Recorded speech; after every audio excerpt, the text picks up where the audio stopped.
आपल्याला मी सांगतो, जे पक्ष आता तुम्हाला मत मागा येतील त्यांना एवढंच सांगा, लाडकी बहीण म्हणून 1,500 दिले, दारूचे परमिट का दिले? 350 दारूच्या परमिटांना मजबुरगी दिले दुकानांना, 350. त्या महाराष्ट्रामध्ये तुम्ही, मी शेगावला गेलो, गजानन महाराजांच्या असलेल्या त्या पवित्र भूमीला गेलो.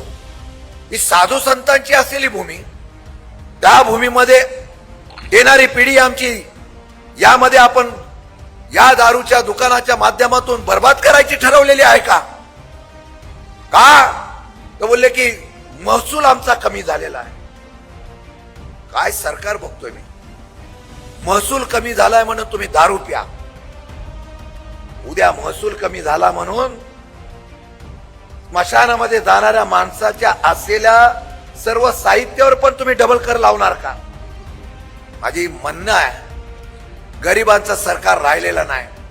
मी आज आत्मविश्वासाने सांगतो, लढाई करण्याची जिद्द ठेवा.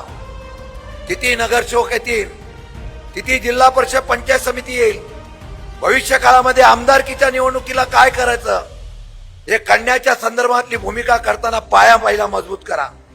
असा मजबूत करा की उद्या अकोल्यामध्ये निर्णय कोणत्याही पक्षाच्या संदर्भामध्ये घेत असताना, महाविकास आघाडीचा घेत असताना आमची ताकद आहे, याला घेतल्याशिवाय अकोला शहरातलं किंवा अकोल्याच्या जिल्ह्यातलं राजकारण पूर्ण होणार नाही.